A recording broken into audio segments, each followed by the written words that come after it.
आज हम करेंगे UP board class 10th chapter number 11 वैद्युत के इम्पोर्टेंट क्वेश्चन बहुविकल्प पे।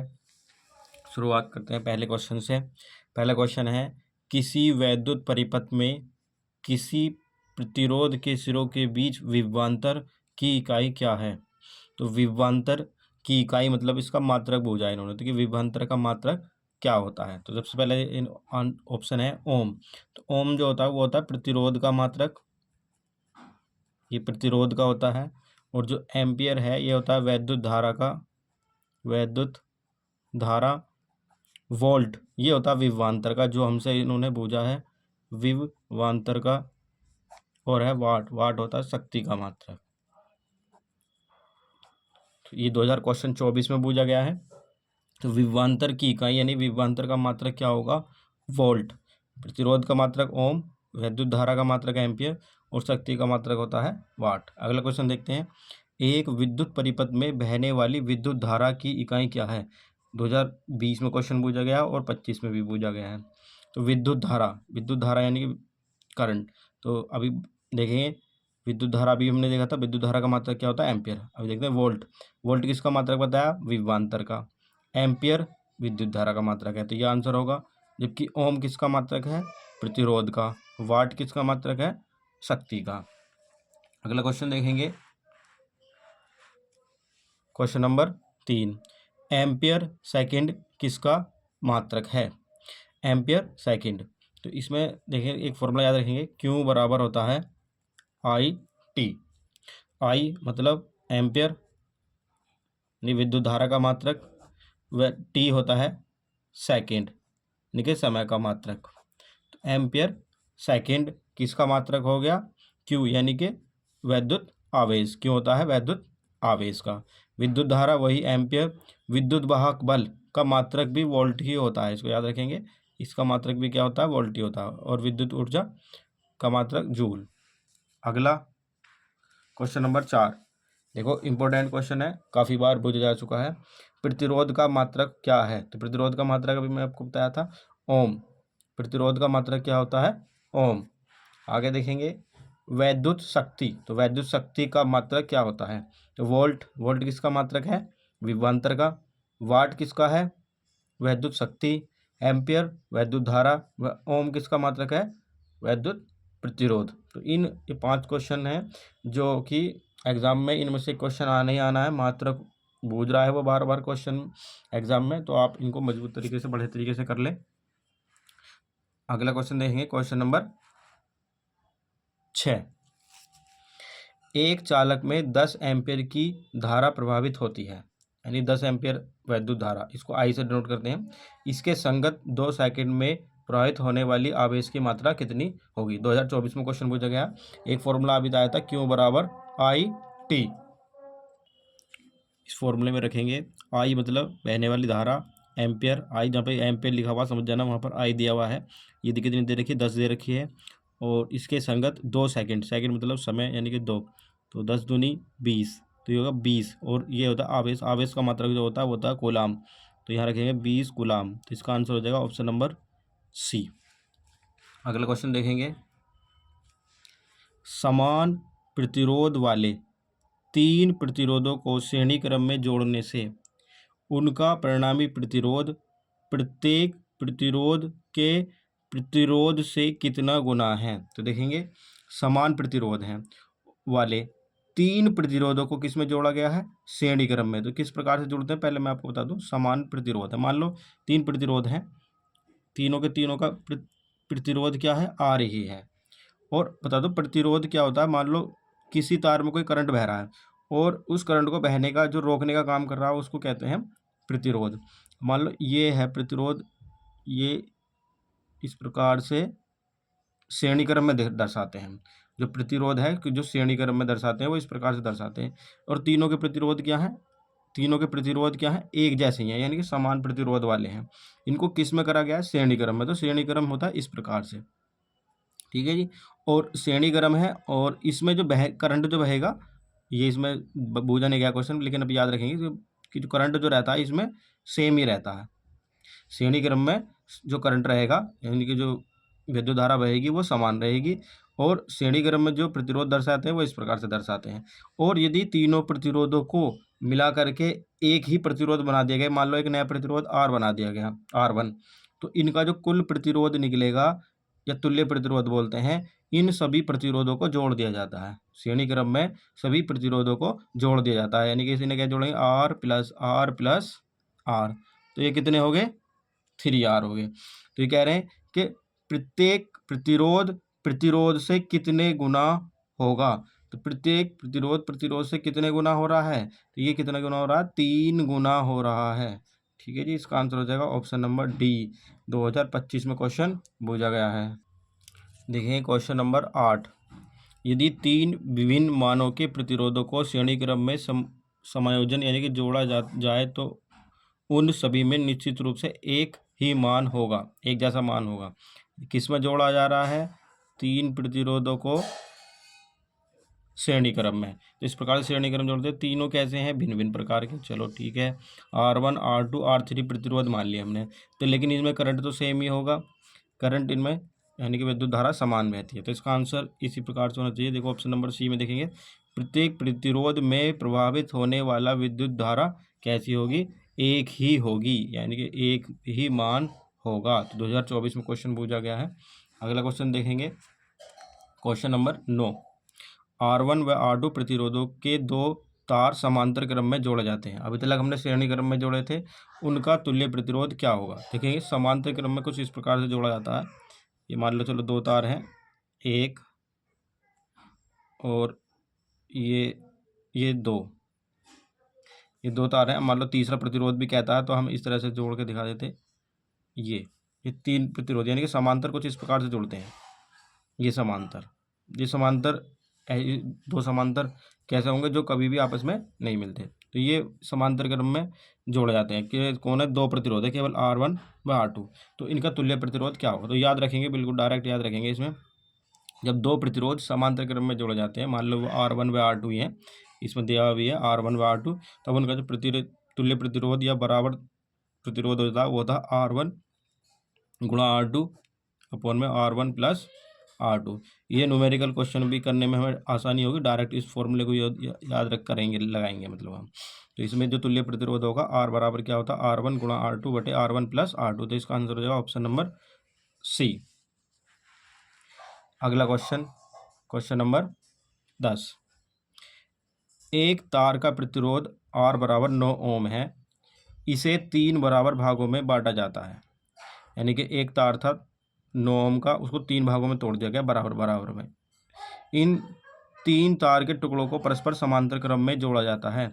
यदि संयोजन का तुल्य प्रतिरोध, यानी कि जब इन तारों को जो टुकड़ों को जब जोड़ा गया समांतर क्रम में, उनका जो तुल्य प्रतिरोध आया वो R डैश आया, तो इनका अनुपात क्या होगा। तो देखो मोस्ट इंपॉर्टेंट क्वेश्चन है ये।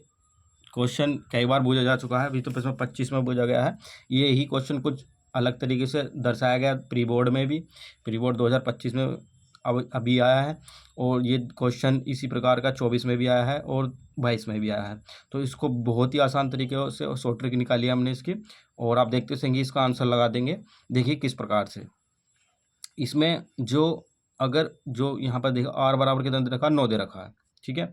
और देखो इसके जो टुकड़े करेगा वो इस तरह से करेगा, 3 का स्क्वायर मतलब इन 3 में टुकड़े करेगा वो। तो यानी कि जब इस तरह से कंडीशन आएगी तो R बराबर तो हम R ही रखेंगे, और जो R डैश होगा वो 1 होएगा। जब हम सोल्व करेंगे तो R डैश 1 ही निकलेगा, ठीक है। तो इसमें R अपॉन R डैश हमसे पूछा है, तो R की जगह हम कितना रखेंगे, R अपॉन R डैश पूछा है, तो R की जगह 9 और R डैश की जगह 1, तो कितना आ गया, 9 आ गया आंसर, ऑप्शन नंबर डी। अभी क्वेश्चन में जो 2025 के प्री बोर्ड में पूछा गया है वो इस प्रकार से पूछा गया है। अब के उसने R बराबर 25 दे रखा था, तो हम 25 मतलब 5 का स्क्वायर, तो R की जगह तो हम 25 रख देंगे, और R डैश की जगह यहाँ भी 1 ही रख देंगे। 2022 में क्वेश्चन उसने R बराबर 16 दे रखा था, 16 मतलब 4 का स्क्वायर, तो यहाँ पर भी R बराबर 16 और R डैश की जगह 1 रख देंगे। तो इसका answer R upon R dash कितना होगा, 9। इसको याद रखेंगे, बहुत ज़्यादा इंपॉर्टेंट मोस्ट इंपॉर्टेंट क्वेश्चन है, बार बार रिपीट हो रहा है। अगला क्वेश्चन देखेंगे, क्वेश्चन नंबर 11, R व 2R प्रतिरोधों के 2 तारों को पहले श्रेणी क्रम में तथा बाद में समांतर क्रम में जोड़ा जाता है।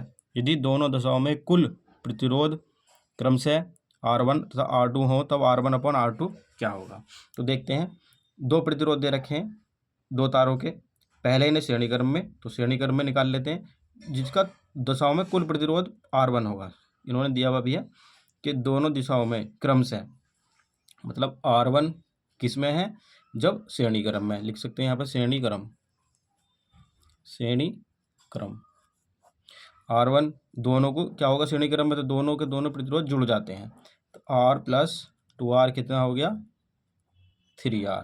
अब किस में, समांतर क्रम में, तो समांतर क्रम में तुल्य प्रतिरोध R2 है, तो मैंने आपको भी फॉर्मूला बताया था, जब निकालते हैं तो R1 क्रॉस R2 अपॉन में R1 प्लस R2 लिख देते हैं बस। तुल्य प्रतिरोध निकाल लेंगे तो R1 कितना है यहाँ पर, R पहला प्रतिरोध, दूसरा 2R है, और नीचे इन दोनों का हमें जोड़ करना है बस।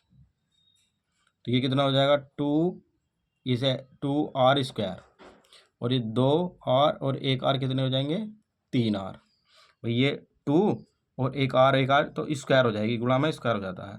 तो देख रहे हैं 1R से R खत्म, तो कितना बच गया 2R बटे में 3, 2R अपॉन में 3। अब हमसे क्वेश्चन में पूछा गया है R1 बटे R2, तो निकालेंगे R1 बटे R2।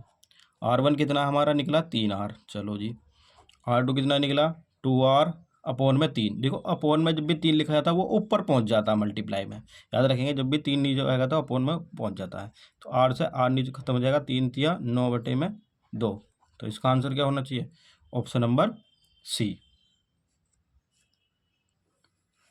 क्वेश्चन नंबर 12, किसी विद्युत बल्ब पर 440 वाट तथा 220 वोल्ट अंकित है, बल्ब के फिलामेंट का प्रतिरोध क्या होगा।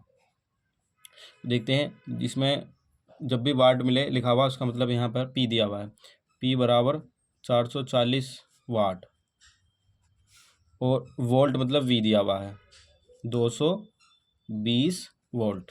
तो प्रतिरोध हमसे पूछा है इन्होंने, तो प्रतिरोध एक फॉर्मूला याद रखेंगे, P बराबर V स्क्वायर अपॉन में R, P बराबर V स्क्वायर अपॉन में R। हमसे प्रतिरोध पूछा तो प्रतिरोध को इधर ले जाएंगे और P को इसके नीचे ले जाएंगे, यानी कि R बराबर हो जाएगा V स्क्वायर अपॉन में P। अब देखो V मतलब वोल्ट, मैंने आपको बताया जब भी वोल्ट दिखाई दे आपको तो V रखेंगे उसे, और जहाँ भी वाट दिखाई दे वहाँ P रखेंगे। इस फॉर्मूले को याद रख लेंगे, P बराबर V स्क्वायर अपॉन में R। देखो 2024 में इसकी उम्मीद है कि क्वेश्चन आ सकता है। हमसे प्रतिरोध पूछा है तो प्रतिरोध इधर ले जाएंगे और P इसके नीचे, तो V मतलब 220 और स्क्वायर है तो 2 बार लिखेंगे इसे मल्टीप्लाई करके, अपॉन में P कितना है 440। देखें 1 0 खत्म, 22 दूनी 44, 2 से काटेंगे, 2 एकम 2 और 2 एकम 2 और 1 0, यानी कितना है 110। और है प्रतिरोध का मात्रक होता है ओम, तो क्या आया इसका आंसर 110 ओम, यानी कि ऑप्शन नंबर डी। अगला क्वेश्चन देखेंगे, क्वेश्चन नंबर 13, 110 वाट, वाट मैंने आपको बताया जब भी वाट दिखाई दे ऐसे ही रखेंगे, P लिखेंगे, P बराबर 110 वाट और 220 वोल्ट के V मतलब 220 वोल्ट के सोर्स से जोड़े हुए धारा पूछ रहे हैं। देखिए फॉर्मूला है था P बराबर वी आई, तो हमें क्या निकालना, I निकालना, तो V इसके अपॉन में आ जाएगा, तो यानी कि I बराबर P अपॉन में V। P मतलब वाट कितना है 110, V मतलब वोल्ट कितना है 220, 0 11 एकम 11, 11 दूनी 22, यानी कि 1/2। 1/2 का मतलब होता है जब भाग करेंगे तो आधा, यानी कि 0.5 एम्पियर। तो आंसर हो जाएगा ऑप्शन नंबर डी। अगला क्वेश्चन देखेंगे, क्वेश्चन नंबर 14, यदि किसी निश्चित प्रतिरोध से होकर बहने वाली विद्युत धारा आधी कर दी जाए तो उसमें उत्पन्न ऊष्मा हो जाएगी। देखो इसमें एक फॉर्मूला होता है H बराबर I स्क्वायर RT। देखो R और T तो कांस्टेंट है, तो इसे हम लिख सकते हैं H अनुक्रमानुपाती I स्क्वायर, या इसका सीधा सीधा फॉर्मूला याद रखेंगे H1 बटे H2 बराबर I1 स्क्वायर अपॉन में I2 स्क्वायर। अब देखते हैं, इसमें पहले वाले को ऐसे रखेंगे H1, जो दूसरे वाले को H2 ऐसे रखेंगे, I1 पहली वाली धारा और जो दूसरी वाली धारा है देखेंगे आधी कर दी जाए, यानी कि उसको आधी कर दी, यानी कि I2 जो है उसको आधा कर दिया गया, यानी पहले वाली की जो धारा है उससे आधा कर दिया गया, यानी I1 इसका I2 मतलब I1/2 का स्क्वायर करेंगे तो ये स्क्वायर हो जाएगा, इसका भी स्क्वायर होगा, ऐसे करके यह I1/2 4। लेकिन 4 कहाँ पहुँच जाता है, ऊपर मल्टीप्लाई में, तो ये इससे ख़त्म हो जाएगा। तो क्या बचेगा, H1/H2 बराबर में 4। अब हमें क्या चाहिए, H2 चाहिए, तो H2 उधर ले जाएंगे और 4 इसके अपोन में आ जाएगा, यानी H1/4 बराबर H2, यानी कि जो नई ऊष्मा जो निकलेगी, यानी जो ऊष्मा उत्पन्न होगी वो पहले वाले की चौथाई होगी। ठीक है जी, तो इसमें हो जाएगा 1/4, यानी ऑप्शन नंबर सी। अगला क्वेश्चन देखें, क्वेश्चन नंबर 15 2024 में पूछा गया है, एक सेल से R1 तथा R2 दो प्रतिरोधों के 2 तार समांतर क्रम में जोड़े जाते हैं। यदि उनमें प्रभावित धाराएं क्रमशः I1 तथा I2 एवं प्रति सेकंड उत्पन्न ऊष्माएं क्रमशः H1/H2 हों तो ऊष्माओं का अनुपात क्या होगा। तो एक फॉर्मूला इसमें याद रखेंगे, जो H होता है वो H व्युत्क्रमानुपाती होता है 1/R के, और जब इसे लिखते हैं तो H1/H2 इसे तो सिंपली लिखते हैं, अब बराबर लगाते हैं, जबकि ये उल्टा है तो इसका भी उल्टा करके लिखेंगे R2/R1। तो ये इसका फॉर्मूला हो जाएगा H1/H2 बराबर R2/R1। इसका आंसर हो जाएगा ऑप्शन नंबर ए, सॉरी इसमें आंसर हो जाएगा ऑप्शन नंबर ए, H1/H2 बराबर हो जाएगा R2/R1। अगला क्वेश्चन देखेंगे, क्वेश्चन नंबर 16, दो चालक तार जिनके पदार्थ लंबाई तथा व्यास समान है, मतलब ये समान प्रकार का तार है, किसी वैद्युत परिपथ में पहले श्रेणी क्रम में और फिर पार्श्व क्रम यानी समांतर क्रम में समायोजित किए जाते हैं। श्रेणी क्रम तथा समांतर क्रम में पार्श्व में उत्पन्न ऊष्माओं का अनुपात क्या होगा। तो देखेंगे, पहले दो तार हैं, दोनों तारों को अभी मैंने भी देखेंगे इसमें, और H1/H2 बराबर निकाला था हमने R2/R1। तो इसमें पहले जो इसे जोड़ा गया R1 देख लेते हैं, पहले किसमें जोड़ा गया, पहले श्रेणी क्रम में जोड़ा गया, फिर समांतर क्रम में जोड़ा गया। तो पहले श्रेणी क्रम में क्या होता है, दोनों को ऐसे सेम टू सेम जोड़ लिया था, क्योंकि दोनों की प्रतिरोध आ रही हैं सेम है, तो सेम है तो R रखेंगे, तो R + R कितना हो जाएगा, ये 2R। R1 तो आ गया 2R। अब R2 निकालेंगे, R2 निकालने के लिए वही फॉर्मूला लगाएंगे जिसमें हम R1 × R2 बटे में R1 + R2, ये किस में होता है, समांतर क्रम में। तो लिखेंगे R1 की जगह आ रही है, R2 की जगह भी आ रही है, और R1 और R2 ये भी आ रही हैं। तो देखेंगे ये R² हो जाएगा गुणा में, और एक और एक 2R, एक R से एक R कैंसिल हो जाएगा, कितना बचा, R/2। अब यानी कि हमारे पास R1 कितना निकला, 2R है, और R2 है हमारे पास R/2। देखो फॉर्मूला यही है हमारे पास जो अभी हमने पीछे करा था, H1/H2। तो पहले रखेंगे R2 का मान है R/2, फिर लिखेंगे R1 कितना है, 2R, तो 2R, R से R कैंसिल, तो 1/2 दूनी 4। तो क्या अनुपात आया ऊष्माओं का, 1/4। तो 1/4 यानी ऑप्शन नंबर सी।